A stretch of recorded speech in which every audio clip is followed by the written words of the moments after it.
அன்பு நான்காமின் உள்ளங்களே, பிராமணர்கள் இந்தியாவிற்குள் நுழைவதற்கு முன்னமேயே இன்னின்ன கடவுள்களை இன்னின்ன விதமாக வழிபட வேண்டும் என்று தமிழிலே ஆகமங்கள் வகுத்து கோவில்கள் சமைத்து அதன்படி நாடெங்கும் வழிபட்டு கொண்டு வந்த காரணத்தினால் கடவுளை காணும் சூத்திரங்கள் கண்டவர்கள் சூத்திரர்கள் என்ற காரண பெயர் கொண்டவர்களே. நான் பிராமின்ஸ் அனைவருமே சூத்திரர்கள்தான். ஒரு காலத்தில் நாடெங்கும் தமிழ் மொழிதான் பேசப்பட்டு வந்தது. அந்த தமிழ் மொழி பேசப்பட்டு வந்ததை பார்க்கும் பொழுது கிட்டத்தட்ட ராமபிரான் கண்ணபிரான் எல்லோருமே தமிழ் தான் பேசிக்கொண்டிருந்திருக்கிறார்கள். அதற்கு பிறகு வந்தது தான் இந்த சமஸ்கிருத தாக்கம். அது ஒரு இடி இடித்தவுடன் அந்த தமிழோடு சமஸ்கிருதம் அதிகமாக கலந்த மொழிகளெல்லாம் வடமொழிகளாகவும் சமஸ்கிருதம் குறைவாக தமிழ் பாதிப்பு அதிகமாக இருக்கிற மொழிகளெல்லாம் தென் பக்கத்து மொழிகள் தெலுங்கு கன்னடம் மலையாளமாகவும் இப்படி மாறி போய்விட்டன. அதனால் அந்த பிராமணன் செய்கிற வேலை தான் அது. அவன் அதெல்லாம் செய்வான், கெடுத்து விட்டுக்கினே இருப்பான். அப்புறம் அதில் ஒரு இது பண்ணி அதில் பார் அப்படின்னு ஒரு பயோஸ்கோப்பு காட்டிக்கினே இருப்பான். அதனால் அவர்களை கெட்டெண்ணம் பிடித்தவர்கள் பிராமணர்கள் என்று நான் சொல்ல வேண்டிய நிலைக்கு தள்ளப்பட்டிருக்கிறேன். அப்போ ஒன்று ரெண்டு கூட நல்லவர்கள் இல்லையா? அந்த ஒன்று ரெண்டு நல்லவர்கள் பிரம்மேந்திரர், எனது முற்பிரிவான ராமண ராமகிருஷ்ண வம்சர், சாரதா தேவி அன்னையார், அவங்கள ரொம்ப முக்கியமாக சொல்லணும். இப்படி தான் ரொம்பவும் எண்ணிக்கையில் ஒன்று ரெண்டு இருப்பேன். ஆனாலும் அவர்களாலும் அந்த ஜாதியை ஒழிக்க முடியவில்லை. அவர்களாவது பூணில் அறுத்து போட்டுட்டு வாழ்ந்து காட்டினார்கள். பிரம்மேந்திர ஸ்டேட்மெண்ட்டை டிக்ளேர் பண்ணி வாழ்ந்தார். வர்ணம் இல்லை, ஆசிரமம் இல்லை, தர்மம் இல்லை, ஒன்றும் இல்லை என்று. ஆனாலும் கூட அவராலும் ஒழிக்க முடியவில்லை. நான் வந்த மிஷன் தோற்றுவிட்டது என்று மறைந்த பிறகு என்னை வந்து தொடர்பு கொண்டு சொன்னார். நண்பரிடம் நான் சரி பார்த்த பொழுது கமல் சாமிகள் என்னிடம் அப்பொழுதே சொன்னார். அவர் வாழும் பொழுதே சொன்னார், தோற்று போயிட்டு அந்த மிஷன்.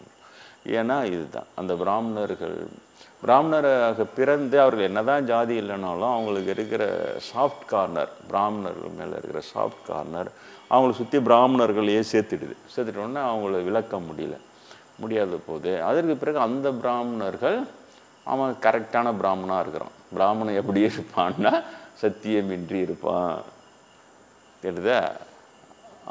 விட்டூரும் உணர்வும் இன்றி இருப்பான், பக்தி இருக்காது, பரனுண்மை இருக்காது, திருமூலர் சொன்ன மாதிரி சரியாக இருப்பான் கூட இருக்கிற பிராமணன்.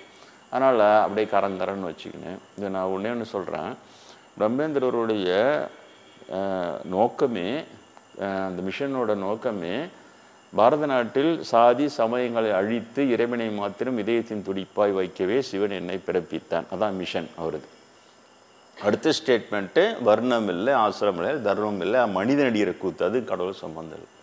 எத்தரப்பு மக்களை இறைவன் பிரிக்கவில்லை, சமயங்களை தான் ஜாதிகளை பிரித்து அவைகளை நியாயப்படுத்தியது. இப்படியே தான் அவருடைய செயல்பாடுகள் எல்லாம்.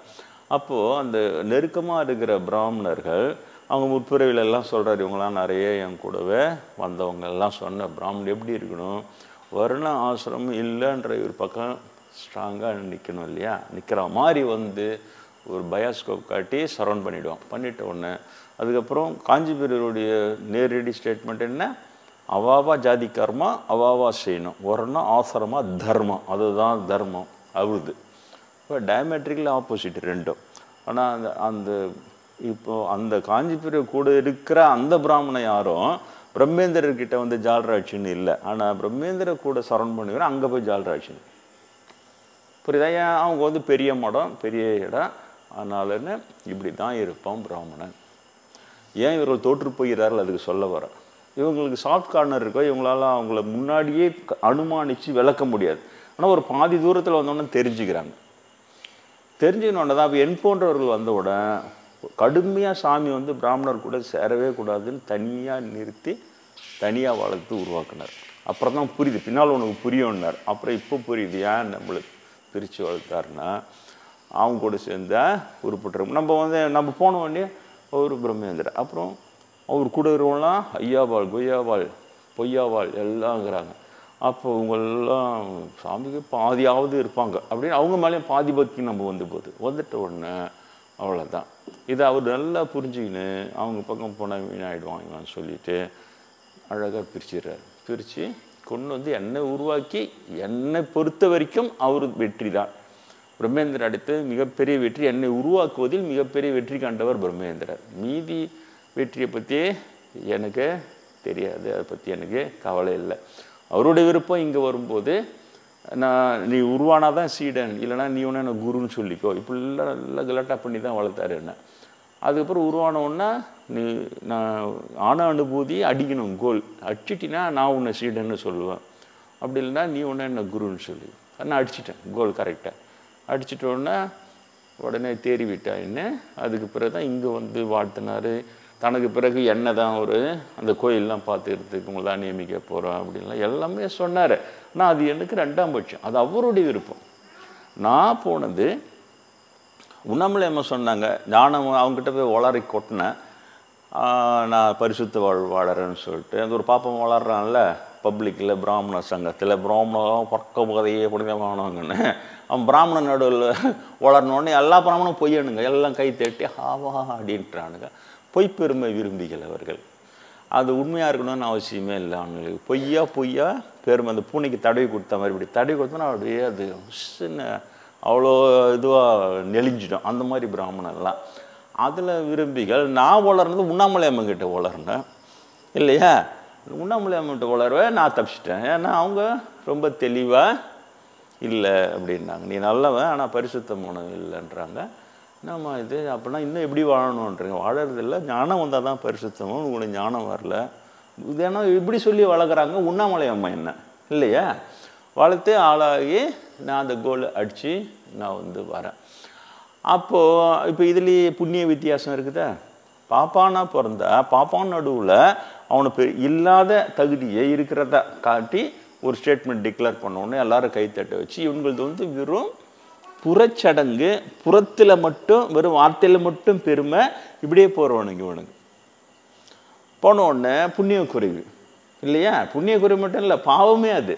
அப்போ அதை பார்த்து மீதி பார்ப்பானோ, சின்ன பசங்களாம் பார்த்தோன்னா நம்மளாம் பிறக்கும் போதே புனிதமானவங்க, நம்ம இனிமேல் எதுவுமே தேவையில்லை, நம்ம புனிதமாகிட்டா நம்ம இனிமேல் நாட்டு வழி போனாலும் நம்ம புனிதமானவங்க தான்.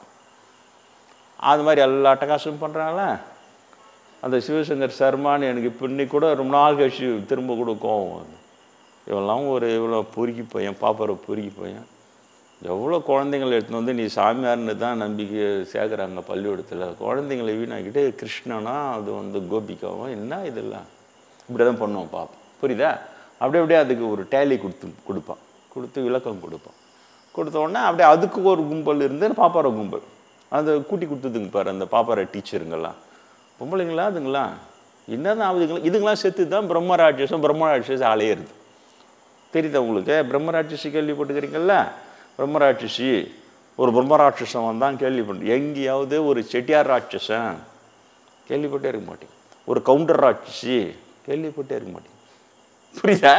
அந்த பிரம்மராட்சச பிரம்ம அவ்வளோ கொடுமையாக அந்த இந்த மாதிரி பாப்பாங்க செத்த உடனே, பாப்பாத்திங்க செத்த உடனே அதுக்கு தான் அவ்வளோ கொடுமையாக வாழும்போது இப்படி பிச்சு பிடுங்குறதுங்க. நீ பேயா பிசாஸ் ஆகிட்டு இன்னும் எப்படி பிடுங்க பாரு, தெரியுதா. அதனால தான் அந்த பிராமண இடையூறு காப்பு போடுறேன் நான். எனக்கு அனுபவத்தில் ஐயாரப்பன் அதை தடுத்து என்னை காத்ததோடு தான். சரி நீங்களும் அதை சொல்லி உங்களுக்கும் அதை தடுப்பு காப்பு மாதிரி வச்சுங்க, அதெல்லாம் இல்லைன்னா அது ரொம்ப கஷ்டம் அப்படின்ட்டு. சரி இப்போ உண்ணாமலை அப்படி வளர்க்குறாங்க. நீங்கள் ஏன் சாமி பிராமணையதையே சொல்லிட்டு போகிறேன், நீங்கள் உங்களுது சொல்லுங்கள். சில அறிவாளிங்களாம் இருப்பாங்க, நம்ம பாப்பாங்கிட்ட மண்டையை கொடுத்து மரமண்டையை ஆக்கிக்கின்னா அறிவாளிங்கன்னு அவங்களுக்கு பேர் வச்சுக்கிறேன் நான். நீங்கள் பண்ண எப்படி இருங்கன்னா, இப்போ உண்ணாமலையம்மா அதை சொன்னாங்க. அப்போ நான் எடுத்த உடனே நான் திருவண்ணாமலை லைப்ரரியில் போகிறேன். இப்போ காஞ்சிபுரம் தெய்வத்தின் குரல் இவ்வளோ பெரிய புஸ்தகம் அதான் கிடைக்குது. அப்போ 19 வயசில் என்ன தெரியும், அதை படின்னு படித்தோடனே அதில் கோயிலை சுற்றும் போது எண்ணெயை கையில் வச்சு சுற்றுற மாதிரி அப்படியே இருக்கணும், உனக்கும் கர்ப்பகிரத்துக்கும் ஒரு கனெக்ஷன் போடணும், அப்படி நல்லா தான் இருந்தது அது எல்லாம். அதனால் என்ன ஆயிடுச்சு, ஆட்டோமேட்டிக்காக அந்த பக்தியெல்லாம் வந்து கடைசியில் அங்கே வந்து முடிக்கிறாருன்னா, பிராமணன் நான் பிறக்கணும், 4 ஜாதியில் பிறக்கணும், பிராமணன் பிறந்தால் தான் நானும் அவவா ஜாதி கர்மாவும் பகவான் படைச்சிட்டா அவங்கவுங்க ஜாதி கர்மாவும் அவங்க இருக்கணும். அதை விட்டு பரதர்ம கர்மா இன்னொருத்தன ஜாதி கர்மாவும் நீ எடுத்து செய்யப்படாது, புரியுதா. அதில் ஒரு பிராமணர்லையும் திட்டினோன்னா நம்மளுக்கு நடுநிலையாக பேசுகிற மாதிரி இருக்குது. இந்த பிராமணர்லாம் வைசியம் மாதிரி வியாபாரம் பண்ண போயிடுறான். சில பேர் மிலிட்ரியிலேயே சத்திரியமாக சண்டைலாம் போடுறோம், இதெல்லாம் செய்யக்கூடாது, எல்லோரும் வேதம் தான் ஓதணும் அப்படிலாம் ஒன்று சரி நியாயமாக பேசுகிறாரு. அது நியாயமாக பேசுறது இன்னும் அடிக்குது நம்மளை. நம்ம பிராமணனாக பிறந்தா தான் நம்மளுக்கு ஞானம் வரும், இந்த பிறவியில் நம்மளுக்கு ஞானம் வராதுன்னு நம்மளை முடிவெடுக்க வைக்குது. அதை சொல்ல வர ஏன் நான் வந்து இவ்வளோ சொல்கிறேன்னா, ஆனால் என்னுடைய புண்ணியம் அதற்கு பிறகு பிரம்மேந்திர பிராமணர்கிட்டே போய் சேர்ந்து அவர் அதை மீட்டு கொண்டு வராரு. அப்படி சுப்ரமணிய சுவாமிகள் வன்னியர் சமூகத்தை சேர்ந்தவர், வண்ணார் சமூகத்தை சேர்ந்த திருவள்ளம் சாமிகளை தன் குருவாக ஏற்று பெரிய நிலையை எட்டி பிடிச்சவர் சித்தர் அவர் என்ன மீட்டின்னு வர்றாரு. இவங்கெல்லாம் மீட்டின்னு வர அதில் சின்ன என்னால் ஓடியார முடியுது. இந்த வாய்ப்பு எல்லாருக்கும் இருக்குமா?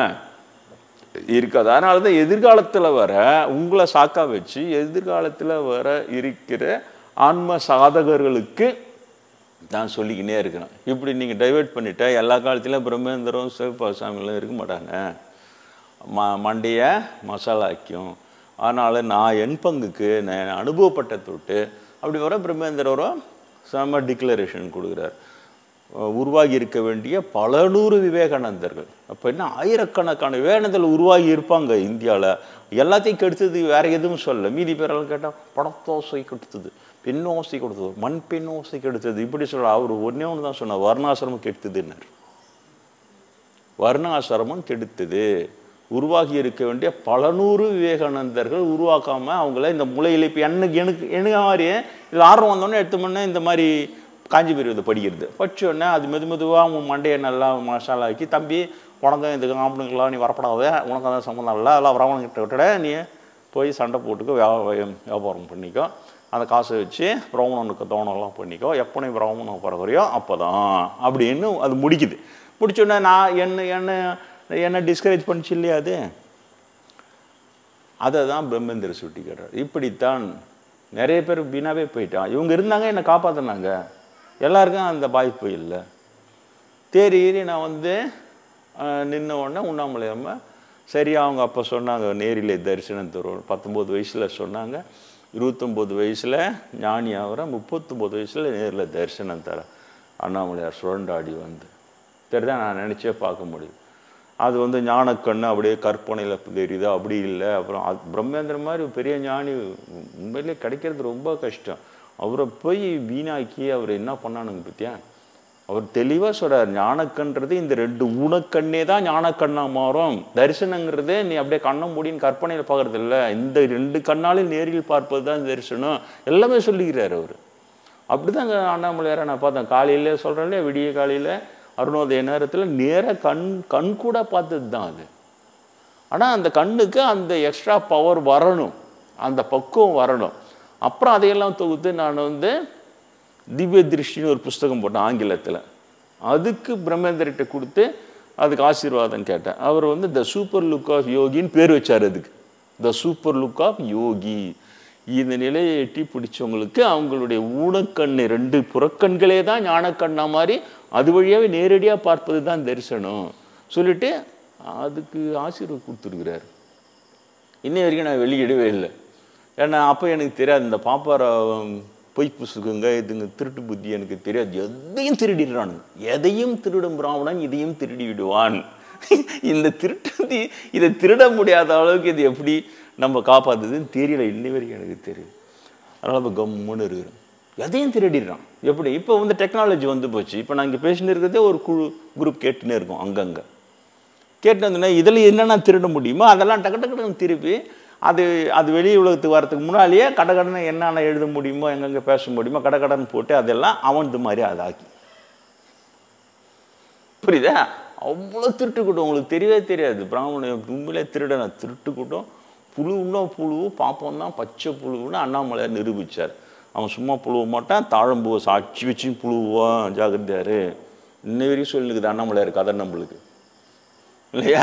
டப்புக்குன்னு தூக்கி பிரம்மா மேலே போட்டு ரசிச்சிட்டானுங்க. பிரம்மா தான் புளி விட்டார், நாங்கள் புழு. குழந்தைங்க படுக்கையில் ஒன்றுக்கு போயிட்டா அப்பா தான் போயிட்டார். இன்னும் காலையில் கேட்டால் என்ன படுக்கையில் ஒன்று போனால் நான் போல அப்பா தான் போயிட்டார் அப்படின்னு. அந்த மாதிரி பிரம்மா மேலே போட்டானுங்க பழைய. பிரம்மா பாவமாகுது எனக்கு பிரம்மாவை பார்க்கும்போது தான். அவருக்கு பெக்குன்னு உட்காந்துக்கிற சொல்ல முடியாமல் அவன் புளி விட்டு அம்மாவை போட்டானுங்கடா அப்படின்னு சொல்லிட்டு அந்த மாதிரி.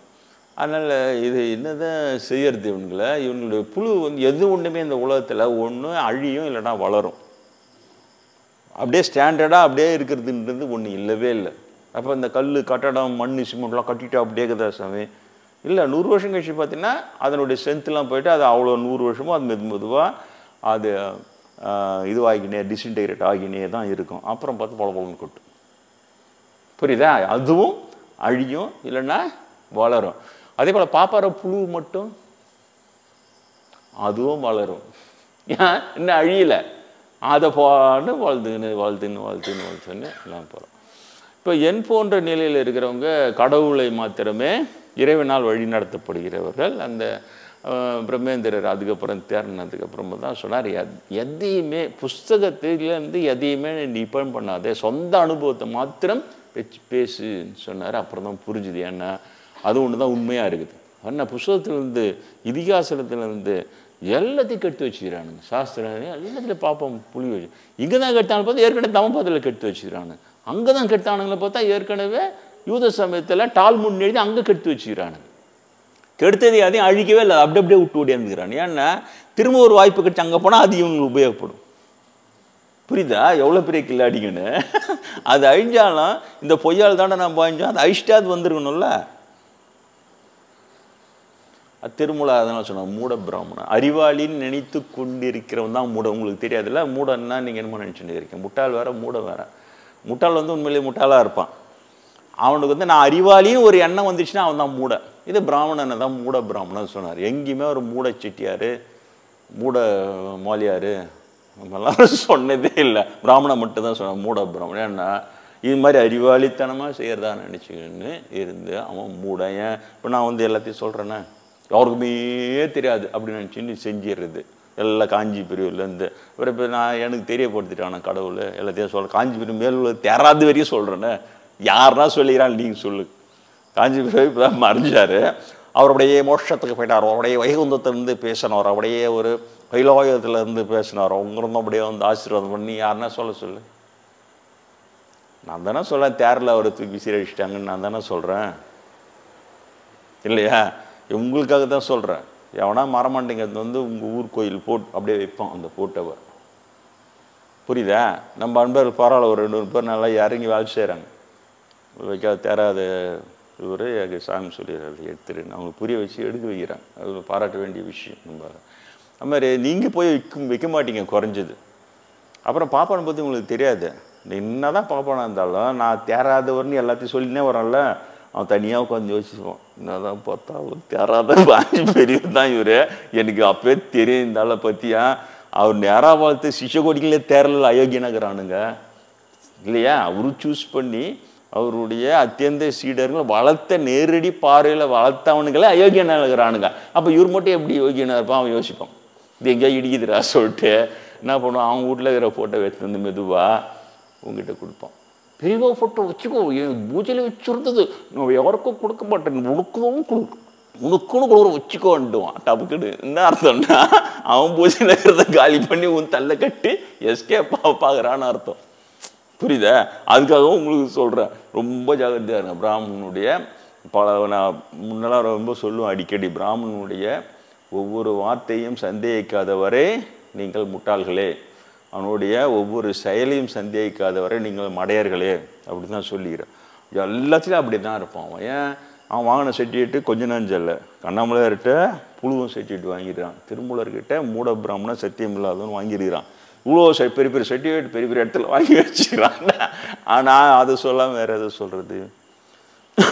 அப்போது நான் இதை தான் நான் உங்களுக்கு சொல்ல வருகிறேன். அந்த பிராமணனை பற்றின எச்சரிக்கை ஏன்னா உங்களுக்குன்னு மட்டும் இல்லை, அது எதிர்காலத்தில் வருகிற நான் பிராமின் சமூகத்தை சேர்ந்த ஆன்ம சாதகர்கள் நிறைய பேர் வருவாங்க. இப்போ எங்கள் ஆயா எங்கள் தாத்தா இவங்கெல்லாம் இந்த மாதிரி ஆன்மீக சொற்பொழிலாம் கேட்டு தான் அந்த பரம்பரையில் இப்போ நான் வரேன்.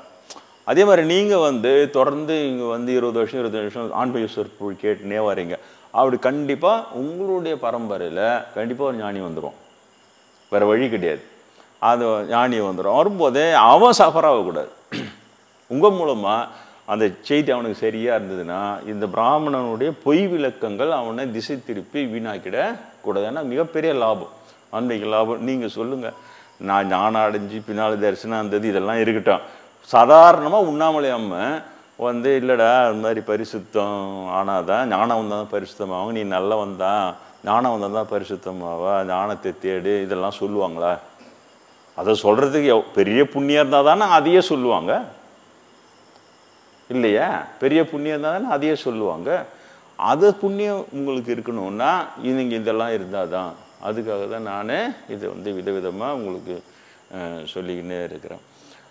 அப்புறம் அந்த பிராமணர்களுடைய அந்த பொய் பித்தலாட்டம், அதில் இருந்து நான் மீண்டு வர்றது. அப்புறம் பிரதோஷம், அந்த புறச்சடங்கு, நேராக நந்தியிலேருந்து அப்படியே வளமாக வந்து சண்டிகேஸ்வரிக்கும் வந்து அப்படியே திரும்பி வந்துடணும், திரும்ப நந்திக்கிட்ட வந்துடணும், முழு சுற்றக்கூடாது, பிரதோஷ அன்னைக்கு மட்டும். அது மாதிரி 3 வாட்டி 4 வாட்டி வந்துட்டு அந்த நந்தியினுடைய 2 கொம்பு வழியாக பின்னால் நின்றுக்கின்னு நேராக உள்ளுகிற சிவலிங்கத்தை தரிசனம் பண்ணணும். முடிஞ்ச வரைக்கும் சாப்பிடாமல் இருந்து பட்டினியாக இருந்து பண்ணிவிட்டு நந்தி காதில் நம்ம பாவத்தெல்லாம் சொல்லணும். இந்த பாதிரியாருங்கிட்ட ஞாயிற்றுக்கிழமையான பாவத்தெல்லாம் சொல்லி பாவம் மன்னிப்பு வாங்குறாங்கல்ல கிறிஸ்துவர்கள், அதை போல் தான் இது. நந்தி காதில் பாவத்தெல்லாம் சொல்லணும். கொஞ்சம் உஷாராக இருக்குது. இப்போ மாடர்ன் கோயிலுக்கு போயிட்டீங்கன்னா அந்த நந்தி காதில் ஒரு மைக் கூட வச்சுட்ருப்போம், பார்ப்போம். வச்சுட்டா நீ சொல்கிறதெல்லாம் கேட்டுட்டு என்ன பொண்ணு பிளாக்மெயில் பண்ணுவான் இப்படி பண்ணியா சொல்லிட்டு. அதனால் குசு குசு நந்திக்கு மட்டும் கேட்குற மாதிரி சொல்லுங்கள் போதும். அது எதுக்குன்னா பாவம் மன்னிப்பு சொல்லி அதுக்காக வருந்தணும். ஆனால் புறச்சடங்கு மட்டும் வச்சுக்கின்னு ஒரு பாவம் செய்கிறான், நான் பிரதோஷம் ஆர்டர் பண்ணிட்டேன், நான் அப்படி போய் எப்படி சுற்றி எப்படிலாம் வந்து அப்படி பண்ணிட்டு வந்துடுறேன் அப்படின்றவனுக்கும் அது உள்ள மருந்தி நாம் வந்து பாவம். இப்போ நான்லாம் அப்படி தான் வருதுன்னு நமக்கு வந்து பெரிய பெரிய மகான்களுக்கெல்லாம் கடவுள் தரிசனம் கொடுத்து, அருணகிரிநாதருக்கு முருகரே வந்து பண்ணியிருக்கிறாரு. அது மாதிரி நிறைய இருக்குது. அப்படி இருக்கும்போது நான் அப்போ சம்பந்தனாந்தெல்லாம் சொன்னாங்களே தவிர எனக்கு அந்தளவுக்கு ஆழமாக அதில் எனக்கு அதெல்லாம் நம்பிக்கைலாம் வரல. அவங்களாம் பெரிய அப்போ இவங்களாம் வந்துருக்காங்க, ஞானப்பால் கொடுத்துக்கிறாங்க, அம்மை இதெல்லாம் நம்மளுக்கு ஒரு தரிசனம் கூட நம்மளால் பார்க்க முடியலன்னா அப்போ நம்ம பாபி தானே, பாவத்தோடு தானே பார்க்க முடியல. அப்போ அந்த பாவம் போகணும், நம்ம என்ன பாவம் செஞ்சோன்னு தெரில. அதுக்காக நம்ம அப்படி ஒரு வருத்தத்தோடவே நான் ரொம்ப வருஷமாக வருத்தத்தோடு இருந்தேன். கவலை மாடுன்னு கூட பேர் வச்சார் பிரம்மேந்தர் ஒரு நாள் எனக்கு. கவலை மாடு ஒருத்தர் எப்போ பார்த்தாலும் கவலைப்பட்டுக்கினே கிடக்குறான் அப்படின்னு சொல்லி ரொம்ப அப்படி தான் இருப்பான். அதில் இது பண்ணி நல்லா இழைச்சியே போய் அந்த ஏன்னா ஒரு கோயிலுக்கு போனால் அங்கே இருக்கிற அந்த பூசாரி வந்து பார்த்துட்டு 500 ரூபாய் சம்பாதிக்கணும் கவலை தான், 1000 ரூபாய் சம்பாதிக்கணும் கவலை தான் அப்படின்னு விதி போட்டார் ஒரு வாட்டி. ஏன்னா அவருடைய கணக்கு பிரகாரம் என்னோட கவலை உலக கவலை, அவ்வளோதான். அவன் அந்த கடவுள் இறை தரிசனம் அதுக்காக ஏங்கி அழைக்கிறதுன்றதுக்கு தெரியாது அவங்களுக்கு அந்த இதுவெல்லாம். ஏன்னா அவங்க அதெல்லாம் பண்ணுறது கிடையாது. இதே போல் அதை சொல்கிற பிரதோஷம் என்பதனால இங்கே அதை வருந்தி மன்னிப்பு கேட்டு எனக்கு ஏன் கடவுள் தரிசனம்லாம் கிடைக்கல அப்படின்னும் போது அதனுடைய வேல்யூ வந்து வேறு. அது இயற்கையாக தான் வருத்தம் வரும், செயற்கையெல்லாம் வருத்தம்லாம் வர முடியாது. இயற்கையாக வரத்துக்காக தான் செயற்கையான புறச்சடங்கு. இது பாப்பான்னு சொல்கிறது அவன் வெறும் புறச்சடங்கை செஞ்சுட்டு அவ்வளோதான், அது வந்து அவ்வளோதான் அப்படியே முடிஞ்சு போச்சு. பலமுறை சொல்லிட்டேன் எப்படி வந்து அந்த யூத சமயத்தில் புறச்சடங்குகள், அந்த ஆதி யூத சமயம் அப்பா அம்மாவை வயசான காலத்தில் கவனிக்காத போனால் நான் வெட்டி போடு அப்படின்னுட்டு அவர் இவனுங்க வந்து தழுப்ப ஒரு அமௌண்ட்டை எங்களுக்கு கொடுத்துட்டிங்கன்னா அந்த பாவத்தை நாங்கள் சரி பண்ணிடுறோம் சொல்லிவிட்டு அது பிஸ்னஸாக மாற்றி இதே வேலை தான் இவனுக்கு. இதே மாதிரி இங்கே வந்தோடனே இங்கே ஏற்கனவே தமிழர்கள் கண்டுபிடிச்ச இது முறையெல்லாம் இருக்குது, அதை அப்படியே மாற்றி அதை அப்படியே பிராமணன் அப்படி வச்சு புறச்சடங்குல நல்லா சரியாக ஒரு பாப்பம் வளர்றான்ல நாடார் பையன் வந்தான், நீ பாவம் செய்கிறதோண்டோ பிறந்திருக்கிற, நீ பாவம்லாம் செய்யி, அதை வந்து எங்களுக்கு எடுத்துன்னு வந்து 100 ரூபா கொடுத்துட்டா நான் வந்து அதெல்லாம் வாங்கிக்கிறேன், உனக்கு பாவத்திலலாம் நிவேதனை பண்ணுறான், பச்சையாக சொல்கிறேன். அது பாட்டு எங்கே பார்த்தாலும் பரவின்னு இருக்குது அந்த பாப்பம் பேசுந்து. அது பாட்டு சமூக வலைத்தளத்தில் எங்கே பார்த்தாலும் போகிறது எல்லாம் சிரிச்சு என்ன ஒரு நாடார் பையன் ஏமாந்து போய் மாட்டினுக்கிறான், அவன்கிட்ட நல்லா ஏமாற்றி பிடிங்கி துணுக்குறான்னு நினச்சிடுங்க. அவனை அப்போ போய் இன்றைக்கி இந்த பாவம் செஞ்சா அப்போது நாளைக்கு போய் இந்த பாவம் செஞ்சுட்டு வந்து அது இதுக்கு 100 ரூபா கொடுத்துட்டு 200 ரூபா கொடுத்துட்டு சொல்லிட்டு பிடிங்கி தின்னுக்கிறான்னு தெரியுது பார்த்தாலே. அது என்ன மூட பிராமணன் பச்சையாக சொல்கிறான். இதில் அரவிந்த அண்ணி தான் டாப்பு. இதில் அவங்க தான் சொன்னால் மூடர்களை பேச விடு அப்படின்னு. அவன் வந்து பேசுவான். பேசும்போது அவன் என்ன நினச்சிப்பான், ஜனங்களாம் நம்மளை அறிவாளிகள்னு நினைக்கிறான்னு சொல்லிட்டு அவன் எவ்வளோ மடையன்றதை ஜனங்க முன்னாடி பேசி காட்டுவான். ஆனால் ஜனங்களுக்கு தெரியாமல் மூடையன்ட்டு ஆனால் அவனை பேச விட மூட அவன் வாயாலேயே அவன் வந்து மாட்டிக்குவான். அந்த மாதிரி இந்த மூட பிராமணனுங்க ஒரு 4-5 பேர் வந்துருக்கிறான். அதில் ஒரு பாப்பார பொம்பளை வேறு வந்துடும், காண்டாமிருகம் தலை, அதுக்கு இவ்வளோ பெருசு, என்னென்னா வெயிட்டாக, பாப்பா மூளை வந்து அவ்வளோ பலமாக வெயிட்டாக தான் நினச்சின்னு அது தலையை பார்த்தா காண்டாமிருகம் மாதிரி வெயிட்டு தாங்க. அது மனுஷ உடம்புல நீ காண்டாமிருகம் மண்டையை வச்சா மூளை வெயிட்டாக தானே இருக்கும், பலமாக இருக்கும். அந்த மாதிரி வந்து அது பேட்டி பேட்டியாக கொடுத்து டொபுக்குன்னு ஒருத்தன் காலில் ஊந்துது. ஏன் ஊந்துதுன்னா எல்லாம் என்னென்னமோ நினச்சிங்கன்னா அப்படி இல்லை, அந்த வெயிட்டு தாங்காமல் தலை வெயிட்டாக இருந்தால் பொத்தின்னு கீழே தள்ளிட்டு இல்லையா. அது ஒன்று ஒரு யார் காலில் ஊந்துதுன்னா அவன் வீட்டை இது கடன் வாங்கிட்டு வீட்டு மேலே கட்டாமல் ஜப்தி போட வந்தான் ஒருத்தன், அவன் காலில் ஊந்துது பொத்துன்னு, உன் காலில் விடுறேன் அப்படின்ட்டு வெயிட் மூலையா. இவங்களாம் காலில் விடுறான் கெஞ்சுதுன்னு நினச்சின்னா அப்படின்னு வெயிட்டு தாங்காமல் தலை பொத்துன்னு கீழே விழுந்துட்டு இருக்குது. அது ஒரு பக்கம். இந்த பக்கம் இந்த பாப்பான்னு பார்த்தா நாங்களும் பிறக்கும் போதே புனிதமாக பிறந்துடுறோம் அப்படின்றான். சொல்லிட்டு இந்த இது அடிக்கிறான். நாடார் பையன் வந்தான், என்ன கேட்டான், நீ பாவம் சேர்ந்தாண்டா பிறந்தார். அப்புறம் நீங்கள் உங்கள் பாவம்லாம் எங்கே போகணும், நாங்களாம் பிரம்ம யஜ்ஞம்னு செய்வோம், அதில் எல்லா பாவமும் சரியாக போயிடும். இப்போ நீங்கள் என்ன பண்ணணும், என்கிட்டலாம் நீங்கள் வரக்கூடாது இல்லையா. சித்தருக்கு பாடலாம், சித்தர் பாடல்னா சொல்லுது, பாவம் செய்யாதிரு மனமே கோபம் கொண்டே ஏமன் கொண்டோடி போவான். பாடுறாங்களா சித்தர்கள் என்ன சொல்கிறாங்க, உங்களை ஏமாத்துறாங்க. பாவம் செய்யாதிரு மனமே, மனசால் கூட பாவம் செய்யாது ஆடு சொல்கிறாங்க. ஆனால் அதெல்லாம் தப்பு. நீங்கள்லாம் எங்கே போனோம், இந்த பாப்பா அட்ரஸ் வாங்கின்னு இங்கே பிராமண சங்கத்தில் கேட்டால் கொடுப்பாங்க, இந்த இடத்துல அவர் இருப்பார் அப்படின்னு சொல்லிட்டு. அங்கே போய் நீங்கள் உட்காருன்னா அவர் சொல்வார், பாவம் செய்யி, நீ பாவம் செய்யதா, சித்தர்களாக சித்தர், நீ பாவம் செய்யதான் பிறந்துக்கிற, பாவம் செஞ்சுட்டு என்னமோ மாதிரி பிராமணாளுக்கு வேஷ்டி தொண்டை எடுத்து கொடுத்து தழுப்பாக 100 ரூபா 1000 கொடுத்துட்டு அவன் பாவம் எல்லாம் நாங்கள் வாங்கிக்கிறோம். அப்புறம் நீ புதுசாக பாவம் செஞ்சு புதுசாக காசு கொடு, புதுசாக பாவம் செஞ்சு புதுசாக காசு கொடு. அப்போ நீங்கள் அப்படி தான் வாழணும். பொருள் நீங்கள் பாவமே செய்யலைன்னா உட்காந்து யோசிக்கணும், நம்ம பாவம் செய்யலைன்னா எப்படி ஐயருக்கு எப்படி வருமானம் வராமல் போயிடும். அவ்வளோ புது பாவம் நீங்கள் கண்டுபிடிச்சி செய்யணும். செஞ்சால் தான் அவருக்கு வரும். இல்லைன்னா ஒரு பாப்பானை பட்டினி போட்டு கொலை பண்ண பாவம் உங்களுக்கு வந்துடும். இப்போ அந்த பாவத்தை பொறுத்து வேற பாப்பானை நீங்கள் தேடிப்போம் இல்லையா. புரியுது உங்களுக்கு என்னதான் நடக்குது நாட்டில், அதுக்கு சொல்ல வர. ஏன்னா நாத்தியர்களே இவங்களை போட்டு வளாசுட்டு அவன் ஈஸியாக தப்பிச்சிடறான். என்னன்னு சொன்னால் அவன் நாஸ்திக்கு அவன் அப்படி தான் பேசுவான். அப்படி அவன் பகவானே இல்லைன்றான். அப்போ அதை தோன்றியா நீ அப்படின்னா இல்லை, அவன் நாஸ்திகம் அப்படி தான் பேசுவான் அப்படின்னா. சரி, ஆஸ்திகள்லாம் யாரா இவனுங்களை போட்டு கிழிகிறாங்களா, நான் மட்டும்தான் கிழிச்சுக்கிறேன், வேறு யாரும் அந்தளவுக்கு கிழிக்கிற மாதிரி ஒன்றும் தெரியல. எல்லாம் இப்படி இருந்தால் கொஞ்சம் அப்படி இருந்தால் கொஞ்சம், அதனால என்ன பண்ணுறது இதனால என்ன பண்ணுறதுன்றான். நான் பிராமின் சாமியாருங்களை கொஞ்சம் அவங்கள அட்ஜஸ்ட் பண்ணிக்கணும். ஆனாலும் அவங்க சொல்கிற தப்பு தான், இருந்தாலும் கொஞ்சம் இப்படி பண்ணிக்கணும், இப்படியே வழவழா குழகுழான்ற இவனா இருக்கிறாங்க. உங்களுக்கு தான் அதெல்லாம் நீங்கள்லாம் அப்படியே அந்த நான் சொல்லிக் கொடுக்குற பயிற்சியெல்லாம் சொல்லி ராஜயோக பயிற்சி மூச்சு பயிற்சி இதெல்லாம் சொல்லி நீங்கள் அப்படியே சூப்பராக இருப்போ, அவன் பாப்பா என்ன பண்ணிட்டு போகிறான் விடு அப்படின்னு இப்படி ஒரு தெரியுது. நான் என்ன செய்யறது இல்லையா.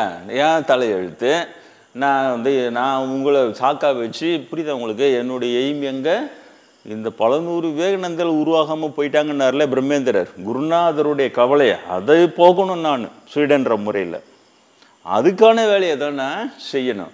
அப்போ நான் இந்த விளக்கெல்லாம் கொடுத்தாதான் எதிர்காலத்தில் நிறைய ஞானிகள் நான் ஒரு ஆள் உருவாக உட்காந்துக்கிறேன், நீங்கள் வரீங்க, இவ்வளோ வருஷம் 25 வருஷமாக வரீங்க, எனக்கு அதை பற்றிலாம் இல்லை. அப்புறம் 40,000 பேர் கும்பலம் அப்படியே வந்து குயோ முறையோ தோச சுவாமிக்கு ஜே அப்படி இல்லை எனக்கு. அதனால் எதிர்காலத்தை வருவாங்கன்றாங்க பெரியவங்க, கூடிய சீக்கிரம் நிறைய கூட்டம் வரப்போகுதுன்னு சொல்கிறாங்க. வரட்டும், பரவாயில்ல. என்னுடைய ஆர்வம் அதில் இல்லை. என்னுடைய ஆர்வம் எல்லாம் கருத்துக்கள் உண்மைகள் அது மக்களிடம் எப்படி போய் சேர்க்கறது. நான் பிராமின் மக்கள் அது உஷாராக சொல்லணும்ல. திடீர்னு பார்ப்போன்னு கோவம், யாரை பார்த்துனே சொல்கிறேன், யாரை பார்த்து திருந்த சொன்னேன், சொல்லவே மாட்டேன் நான். எனக்கு நிறைய அனுபவம். தலைகீழ் தொங்க விட்டு சாவச்சானுங்க சார் என்ன சென்ட் பீட்டர் இருந்த போது. என்ன தலைகீழ் இயேசுவாது செத்தாரு, 3 நாள் உயிரை வந்துட்டார், வந்துருவோன்னு தெரியும், செத்துறாரு, வந்துட்டார், போயிட்டார் அப்படியே உடம்போட கிளம்பி. சென்ட் பீட்டரு போனது தான் இல்லையா. அது உயிர் போச்சான்னு பார்க்குறதுக்காக ஒரு கையை ஒரு கால் வரை வெட்டி பார்த்தானுங்க. வெட்டிட்டு உண்மையிலேயே செத்துட்டான்னு கன்ஃபார்ம் பண்ணிக்கின்னு அப்புறம் பொச்சானுங்க. இப்போ அந்த பொச்ச சமாதி மேலே தான் போப்பாண்டவர் ரோம் நகரத்தில் வர்றாருலே. போப்பாண்டவர் போப்பா யாரெல்லாம் நிற்காதெல்லாம் போப்பா அப்படின்னு போப்புன்னு வந்து ஆசீர்வாதம் பண்ணுறாருல. என்னுடைய பழைய பிறவியினுடைய சமாதி எனக்கு என்ன அது ஒரு ராசி முற்பிறவி சமாதியெல்லாம் பிரபல்யமா அங்கே போப்பாண்டவர் இங்கே ராமனாருடைய இது சம்மந்தம் இந்த ஜோதியில் கலந்துரு அது இல்லை. காளிதாச சமாதி இருக்குதானு தெரியல வடக்கில். அதுமாதிரி பத்ராசல் ராமதாஸ் இருக்குதான்னு தெரியல. பத்ராச ராமதாஸ் ரொம்ப லைட்டான இதில் தான், ரொம்ப கன்ஃபர்மேஷன் இல்லை. ஆஞ்சநேயர் ராமபிரான் சீதாபுரத்தில் எனக்கு பூட்டி போட்டு அனுகிரகம் பண்ணவே அது இருக்கலாம். அப்படி லைட்டாக தான் இருக்குது. இருந்தாலும் இந்த முற்பிறவி சமாதியெல்லாம் இந்த மாதிரிலாம் இருக்குது. அப்போ நான் இவ்வளோ அனுபவப்பட்ட நான் போய் பாப்பானுங்க அட்வைஸ் பண்ணி திருத்தறதுக்கு முயற்சி பண்ணுவேனே, பண்ணவே மாட்டேன். நீங்களும் பண்ணாது. ரொம்ப டேஞ்சர். உங்களுக்கு தெரிய பயங்கர கோவம் வந்துடும் உனக்கு. நீங்கள் போய் என்ன பாப்பானை போய் திருந்துன்னு சொல்ல, யாரை பார்த்து திருந்த சொன்னேன் தெரியுதா? அதே மாதிரி உண்மை பேசுன்னு மட்டும் நீ சொல்லிட்டே விட உண்மையிலே சொல்கிறேன், நான் தமாள் சொல்ல. பாப்பானை பார்த்து பாப்பா நீ வந்து பொய் பேசுதுற உண்மை பேசுன்னு நீங்கள் சொன்னீங்க, பட்பன்னு சுத்தள்ளிட்டோம். அப்படியே சுத்தள்ளிட்டோம். ஏன் காந்தி தான் உதாரணம். நீங்கள் இன்னும் காந்தியெல்லாம் படிக்கலை. நீங்கள் எல்லாம் கம்ப்யூட்டர் படிக்கிறீங்க, கோபால்ட்லாம் படிக்கிறீங்க, அது படிக்கிறீங்க, இதை படிக்கிறீங்க இல்லையா, இதெல்லாம் படிச்சுருக்கிறீங்க. நீங்கள் காந்தி இது படிச்சிருக்கீங்கன்னா படித்தது கிடையாது, காட்ட மாட்டான். அதை முன்னாடிலாம் எல்லாம் கொடுத்தா. அப்புறம் இப்போ பிராமணர்கள் திருத்திட்டாங்க, காந்தியெல்லாம் படிக்கக்கூடாது அப்படின்னு சொல்லிட்டு இப்போ பாடப்புஸ்தகம் காந்தியெல்லாம் வர்றது கிடையாது. லைப்ரரிலாம் இருக்குது. இந்த கம்ப்ளீட் ஒர்க்ஸ் ஆஃப் காந்தி இருக்குது. சத்திய சோதனைன்னு நம்மளுக்கு சின்னதாக தூண்டு வச்சுருந்தான். நல்லா வால்யூம் நல்லதே படிச்சு நான் சிதம்பரத்தில் இருக்கப்போ காந்தியடிகள் உண்மை பேசுறது எப்படின்னு சொல்லி கொடுக்குறாரு. அது அப்போ தான் எனக்கு புரிஞ்சுது, ஆஹா ஏன்டா இந்த பாப்பானுங்க கோட்ஸை அமைச்சு கொலை பண்ணானுங்க. அப்புறம் தான் கண்டுபிடிச்சேன். பார்ப்பனுடைய அகராதிலே இல்லாத ஒரு வார்த்தை சினிமா டயலாக் பேசுறல ஹீரோ, என்னுடைய அகராதிலே இல்லாத வார்த்தை. அதை மாதிரி பிராமண அகராதியில் இல்லாத ஒரு வார்த்தை உண்மை பேசுறது. அதை போய் நீங்கள் சொல்லிட்டீங்கன்னா பயங்கர கோவம் வந்துடும். எவ்வளோ பெரிய கோவம். காந்தியாக இருந்தால் கூட பார்க்க மாட்டான். அவ்வளோ ஜனமே இருந்தாலும் பரவாயில்ல, நம்ம செத்தாலும் பரவாயில்லடா. அவ்வளோ ஜனமே சேர்ந்து ஆட்சி சாவடிச்சுன்னு என்ன பண்ண பயப்படவே இல்லை பற்றியா. அது ஆழம் உங்களுக்கு புரியணும். அந்த உண்மை பேசும் மாட்டி நீ பாப்பாங்கிட்ட சொல்லி அப்போ அவன் கை கல் ஒத்துரும். கட்டுக்கட்டு கோவத்தில் கட்டுக்கட்டு ஆத்திரத்தில் உன்னை போட்டு பார்த்துருண்டா உன்னை வேண்டும். புரியுதா? பண்ணி காந்தியை சுட்டுட்டான் பற்றியா. டிஷ் டிஷ் டிஷ்ன்னு. அப்போ ஏனோ காந்தியை சுட்டுத்தானேன் அப்படின்னு ஒரு பெரிய ஸ்டேட்மெண்ட் கொடுத்துக்கிறான். அது உண்மையாக இருக்குன்றீங்களா? புழுவான். உண்மை பேசணும். காந்தியை சுட்டுத்தட்டு அவன் கொடுத்த டிக்ளரேஷனை அவன் கோட்ஸே சொன்னான் இப்படி இப்படியா. அதுவே போய் தானடா. காந்தியை சுட்டுத்தானப்போ உண்மை பேசுவானே. நான் தான் கேட்டேன், ஃபோரத்துலலாம் கேட்டேன், காந்தியை சுட்டுத்தானப்போ என்ன உண்மை பேசுவேன்னா அவன் எடுத்து அவன் கோர்ட்டில் கொடுத்த ஒரு டிக்ளரேஷன் இதுன்னு அதை எதுவுமே காட்டலன்னா மூலகதாடா உங்களுக்கு. பாப்பாங்கிட்ட விட்றா அதெல்லாம். நீங்களாண்டா தூக்கின்னு வரீங்க அது முதுகில் சுமந்துக்குன்னு. தெரியுதா? அதனால் நீங்கள் இந்த பிரதோஷத்துக்கு அப்போ நல்லா நான் சொல்கிறது நல்லா மனசில் பதிய வச்சுன்னா வயசாகிடுச்சு எனக்கு போப்போ ரொம்ப சொல்ல முடியாது. நல்லா பதிய வச்சுங்க. யாராவது உங்கள் பசங்க தெரியாமல் பாப்பார பசங்களுக்கு அட்வைஸ் பண்ணி டேய் உண்மையை பேசுகிறான் அப்போ கப்புனி எடுத்துன்னு அவன் எதோ தெரியாமல் சொல்கிறான் படா அப்படின்னு அவனை அப்படியே அமுச்சு விட்ருங்க. ஏன்னா அவனுக்கு அகராதியில் இல்லாத வார்த்தை என்னது உண்மை பேசுறது. அதை போய் நீ அவன்கிட்ட சொல்லிட்டீங்கன்னா செம்ம கோவம் வந்துடும். காந்தின்னு கூட பார்க்க மாட்டா சுட்டான் பாரு. அவ்வளோ கும்பல் நடுவில் சுட்டு தள்ளிட்டோன்னே இப்போ பாப்பார பொம்பளைங்கெல்லாம் எங்கள் தமிழ்நாட்டிலேருந்து எல்லா கோட்ஸை ஏன் சப்போர்ட் பண்ணி தெரியுதா? அப்படிதான் சொல்லணும், அப்படிதான் சொல்லணும். முன்னாடியே சுட்டு தரணும். அது ஒரு உண்மை பேச சொல்கிறதா ஒரு ஆள், அதுவும் பிராமணனை பார்த்து முன்னாடியே சுட்டு தள்ளியிருந்தா அவர் எழுதுறதுக்கு முன்னாடி சுட்டு தள்ளிட்டு இருந்தா உங்களுக்கு பிரச்சனை இருக்காதுல்ல. இப்போ அவர் வந்து உண்மை பேசணும் போய் சொல்லிட்டு நான் அவங்க அப்பா கிட்ட காப்பு திருன்னு அவர் மன்னிப்பு கடிதம் எழுதி அவர் கிட்ட கொடுத்து காலடியில் உட்காந்து மன்னிப்பு கேட்டு எல்லாத்தையும் எழுதுறாரு. எனக்கு பெரிய இன்ஸ்பிரேஷன் காந்தி தான் அப்போ சின்ன வயசில். ஆஹா அப்போ அவர் சொல்கிறது நேர்மையாக இருக்கணும். இப்போ எங்கள் தந்தையாரும் நேர்மையாக இருக்க தொட்டு அவரை அந்த மாதிரி அவரும் வளர்த்தாரு. எங்கள் தாயாரும் நேர்மையாக இருக்க தொட்டு அவங்களும் அதை ஆதரித்தாங்க. ஆதரித்து அதனால் என்னால் ரொம்ப எளிமையாக அந்த உண்மை பேசுகிறதுனால லஞ்சம் வாங்காமல் இருக்கிறதுனால வருகின்ற தொல்லைகளை நிறைய அனுபவிச்சு இருந்தாலும் பரவாயில்லன்னு அப்படி வந்துட்டேன். இல்லையா? எடுத்த உடனே சத்திய சந்தனா பிறந்த அப்படியே பிறப்போம் அப்படியே ஒன்றும் பேசிட்டியா அப்படின்னு ஒன்று போட்டு இது பண்ணோம். அப்படிலாம் இல்லை. அந்த காந்தியடிகளுடைய ப்ளஸ் பாயிண்ட் என்னென்னா, அவர் செஞ்ச தவறுகளை சொல்லி அதற்கு பிறகு அந்த திருத்தத்தை சொல்லி அந்த திருத்தத்தில் அவர் எப்படி வாழ்ந்தார் சொல்லி அப்படி கொண்டு போகிறார். அப்போ நம்மளுக்கு ஹரிச்சந்திரன் கதையை கேட்டோன்னா பாதி பேருக்கு மேலே அரவிந்தர் சூப்பராக சொல்கிறார். ஹரிச்சந்திரன் கதையை கேட்டால் பாதி பேருக்கு மேலே உண்மை பேசக்கூடாதுன்னு எண்ணம் தான் வரும். ஏன்னா உண்மை பேசுனா ராஜாவை வந்து எல்லாத்தையும் திறந்துட்டு வெட்டியான போய் சுழலில் நிற்கணும்டான்னு அந்த எதிர்மறை எண்ணம் தான் சமுதாயத்தில் ஏற்படுத்துவோம். அது அரவிந்த் பயங்கர அரவிந்தரும் சரி அவங்க அன்னை ரொம்ப ரொம்ப இதில் ரொம்ப ஷார்ப். அவங்க வந்து அவர் அந்த மாதிரி சொன்னார். அப்போது காந்தியடியில் படிக்கும்போது எப்படின்னா வரும்னா, வந்து நம்ம போலவே அவரும் பொய் சொல்லியிருக்கிறார், அது காப்பு திருடுகிறார். ஆனால் அது திருத்திக்கின்னு உண்மை பேசுவதற்கு அவர் பண்ணியிருக்கிறார். அந்த மாதிரி அதனால் நிறையா இது வந்து நம்மளுக்கு ரொம்ப அட்ராக்டிவாக இருக்கும் காந்தியடிகள். அப்போ எல்லோரும் நம்மளாம் உண்மை பேச ஆரம்பிச்சா நம்ம நடுவில் புழுவுக்கார பாப்பம் மாட்டிப்போம்ல. உள்ளாம காந்தியை சுடுன்னு தள்ளிட்டு அந்த பாடத்தெல்லாம் உனக்கு பள்ளிக்கூடத்தில் வைக்கக்கூடாது. அதே பாப்பம் தான் அவனுக்கு பொய் டிக்ளரேஷனை எடுத்து இதனால தான் நான் ஏன் காந்தியை கொன்றேன் என்றால் அப்படின்னு அவங்க விட்ட உடான்ஸ் எல்லாம் தூக்கி போடுறது. இதெல்லாம் பிரதோஷத்துக்கு காணிக்கும். நீங்கள் நல்லா ஞாபகம் வச்சுங்க. இது ரொம்ப டேஞ்சர். பாப்பானை வந்து உண்மை பேச சொல்ல கூடவே கூட. யாருன்னா உங்களுக்கு வாய் தவறி நான் பிராமணரே பொய் பேசுகிறீங்களே அனுமதிச்சுன்னா அப்படி ஒன்றும் இல்லை அப்படின்ட்டுங்க. ஏன் அவர் எழுதினார். அவர் வந்து இந்த மாதிரி காசி பண்டிதர்கள் வர ஜனங்கள்லாம் காசு போடுக்கிறாங்கன்னு எழுதினார். பேராசைக்காரங்களாக இருக்கிறாங்க, பணத்தை பேராசைக்காரங்களாக இருக்கிறாங்க அப்படின்னு அவர் எழுதினார். காசி பண்டிதரில் கண்டிச்சு. அதுக்கப்புறம் தான் முதல்ல வர்ணாசிரமம் அப்படிலாம் இந்து சமயம் நினச்சிருந்தவர். அதுக்கப்புறம் அதையும் திருத்திக்கின்னு ஹரிஜன ஆலய நுழைவு பிரவேசம் அப்படிலாம் கிடையாது. நாம் வந்து ஒரு இனத்தை டிஸ்குவாலிஃபை பண்ணி நீ வந்து ஜாதியில் இது மாதிரி நீ வந்து கோயிலுக்கு வரக்கூடாது வெகத்தோடு தான் அதுக்கு தண்டனையாக தான் நம்மளையெல்லாம் வெள்ளைக்காரன் வந்து அடிமையாக்கி நீலாம் எனக்கு அடிமைன்றான். கரெக்டான டேலி கொடுத்தா நீங்கள் படித்து பார்த்தா புரியும் காந்தி சொல்கிற நியாயம் எல்லாம். அதனால் நம்ம மக்களே நம்ம ஒருத்தவங்களை அடிமையாக நின்னாமல் அவங்கள சகோதர சகோதரியாகவும் நேசத்தோடு நம்ம வாழ்ந்தோம்னா அப்போ இந்த பாவம் போயிடுச்சுன்னா தானாகவே வெள்ளைக்காரன் நம்மளை விட்டுட்டு போயிடுவான். அந்த பாவத்துக்கு தண்டனையாக தான் அவன் நம்மளை 400 வருஷமே எல்லாம் அடிமையாக வச்சுருக்கிறான். இப்படிலாம் எழுதினார். இது பாப்பானுக்கு பிடிக்குமா இதை? அதுவும் காஞ்சி பெரிய இருக்கும்போதே இல்லையா? இவங்க திரும்ப இவங்க என்ன சொல்கிறாங்க, 4 ஜாதியாக படித்தான் கிருஷ்ண வாயில சொல்லிவிட்டாங்க. 4 ஜாதியாக படித்தார் கிருஷ்ணர். அப்புறம் அவர் ஏன்டா நான் பிராமணனை பிறந்தானே ஆனால் கேட்பான்றேன். அந்த அறியாமல் இருக்கிறது தான் அவ்வளோ லாபம். புரியுதா? கிருஷ்ணரே நான் பிராமணா பிறந்துட்டு பிராமணன் தான் வசதின்னு வர. அப்போ அவங்ககிட்ட கேட்டுக்கிட்ட அர்ஜுனா பிராமணன் தான் வசதி, என்கிட்ட கேட்டுக்காத வசதி பிராமணன் கிட்ட போய் பிரம்மஜானம் கேட்டுக்க நாளை உடனே ஓடிட்டு இருக்கணும்.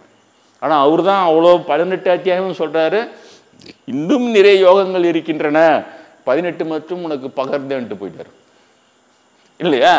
அப்போ எங்கே சொருவுனா பொய் ஜெயிக்கும்னு. அதனால தான் பாப்பானை வந்து சாதாரண பொய்யன்னு சொல்லாமல் கடைஞ்செடுத்த பொய்யன், கடைஞ்செடுத்த. அப்போ கிருஷ்ணர் வாயில் சொல்லிவிட்டேன் 4 ஜாதி நானே பட்ச பிராமணம் வசதி ஜாதி அப்புறம் சதுரியா வைஷ்யா சோதரவா சொல்லிவிட்டேன் பற்றியா? இப்போ நான் அதை உடைக்கிறேன். இந்த ஆங்கில சொற்பொழிலாம் எல்லாமே இருக்கிறது, இணையதளத்திலலாம் இருக்கிறது. அது செல்ஃப் கேன்சலிங்னு சொல்கிறேன். கிருஷ்ணர் தன்னைத்தானே தோற்கடித்துக்கிற ஒரு 4 ஜாதியில் படித்தேன். பிராமண ஜாதி தான் பிரம்மஞானம் அடைய தகுதியானதுன்னு சொல்கிறது ஒரு இடத்துல. அப்போ இவர் நான் பிராமின் ஜாதியில் பிறந்து தர்மத்தை நிலைநாட்ட வந்தன்றாரு. அப்போ இவர் செய்கிறது அதர்மமாகி போகுது. நான் பிராமணை பிறந்து பிரம்மஞானத்தை பற்றி நான் பிராமின் சொல்லக்கூடாது, பேசக்கூடாது. இவர் நான் பிராமணை பிறந்து அதுவும் நான் பிராமின் அர்ஜுனனுக்கு பேசுகிறார். அதுவும் அது இல்லாமல் கிருஷ்ணர் வாயில் தான் முதல்ல பகவத்கீதை வருது. அடுத்தது யார் வாயில் வருதுன்னா சஞ்சய உவாச்ச இருக்கும் எல்லா இடத்துல. சஞ்சயங்கிறத தேரோட்டி வாயில் வருது. அவனுக்கு வியாசர் வந்து அவனுக்கு அருள் செய்கிறாரு, நீங்கள் வந்து திருதராஷ்டிரனுக்கு அங்கே நடக்கிறது இங்கே எடுத்து சொல்லு, 3வது கண் வந்துடுது. சஞ்சயம் கிருஷ்ணர் சொல்கிறார் முதல்ல அர்ஜுனா இந்த யோகம், அர்ஜுனா இந்த யோகம். அதை அப்படியே சஞ்சயம் அங்கே சொல்கிறா போல திருதராஷ்டிரகிட்ட. கிருஷ்ணர் இப்படி சொன்னார் இந்த யோகம். நீங்கள் எல்லா பகவத்கீதையில் எங்கேயும் பார்த்தீங்கன்னா எல்லா அத்தியாயத்துலேயும் சஞ்சய உவாச்சன்னு இருக்கும். சஞ்சயன் சொன்னான். சஞ்சயன் யாருன்னா சூத்ரன், தேரோட்டி. அவன் எடுத்து வளர்த்த தொட்டே கர்ணனை வந்து தேரோட்டி மகன் சூத புத்திரான்னு இவங்கெல்லாம் அவமானப்படுத்துகிறானுங்க. அந்த மாதிரி சூதன் நீங்கள் பாரு கிருஷ்ணர் வாயில் முதல்ல கீதை வந்தது, அடுத்தது அர்ஜுனன்கிட்ட விட வரல. அது அர்ஜுன் ஒன்றும் ரிப்பீட் பண்ணல, அது கேட்டுக்கணும். ஆனால் அடுத்தது சஞ்சயங்கிட்ட வாயிலேருந்து தான் வந்தது. அது அதுக்கப்புறம் தான் எல்லாரும் எடுத்து அதை ஸ்லோகம் போடுறது, புஸ்தகம் போடுறது, அதை பண்ணுறது, இதை பண்ணுற, உபன்யாசம் பண்ணுறது, காசு சம்பாதிக்கிறதுன்னு பாப்பா முதல் கொண்டு குடி கட்டிப்பார். அப்போது கீதை அதர்மம் பண்ணுதா இல்லையா? அந்த வாயில் சொருவிட்டோன்னா அது உண்மைன்னு எடுத்துக்கினா, தகுதி இல்லாத கிருஷ்ணர் அவர் முதல்ல சொல்கிறார், தகுதி இல்லாத சஞ்சய் சூதரன் தான் ரொம்ப கேவலமானவன், அவன் தான் பேசுகிறான். இது என்ன இது? கொஞ்சம் கூட மூளையே இல்லை, மக்கள் சிந்திக்க மாட்டாங்கன்னு தெரியும் அவனுக்கு. மூலகரமாக அந்த வர்ணாசிரமம் தூக்கி வெளில போகிற எல்லாம் கரெக்டாக இருக்கும் பாருன்னு சொல்லணும். அது பிடிங்கி போட்டுட்டு எங்கேயோ ஒரு அடப்பு இருக்குது, அந்த அடப்பு எடுத்துகிட்டு தண்ணி ஃப்ரீயாக ஓடுதா, எல்லா விவசாயம் செய்கிறவங்க தான் இல்லையா? அந்த அடப்பை பிடுங்க, எங்கே அடிச்சுனுக்குது அந்த அடப்பை பிடிக்கணுன்னா ஃப்ரீயாக போகுது. இப்போ சரி, இது அடப்பு வர்ணாசிரம அடப்பு தான் போட்டு சொல்லிவிட்டான் பொய்ய. சரிவிட்டு இப்போ அதை தூக்கி வெளியில் போட்டுட்டு வர்ணம் இல்லை, ஆசிரமம் இல்லை, தர்மம் இல்லை, ஒரு மண் இல்லை, மனிதன் அடி இருக்குது, கடவுளை சொல்லலைன்றார்ல பிரமேந்திரர். அந்த ஸ்டேட்மெண்ட் தூக்கி அதான் ப்ளக்கு, அது கட்டிங் பிளேயர், அதை பிடிச்சி நல்லா பிடிங்கி போட்டுரு. அந்த வர்ணாசிரம தர்மத்தை பிடிங்கி போட்டால் கரெக்டாக இருக்கும். இப்போ எல்லாருக்கும் பொதுவானது.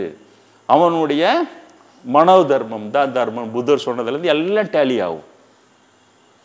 அதனால் நேரம் நான் இன்னும் கூட நிறைய சொல்லணும்னு நினச்சேன்.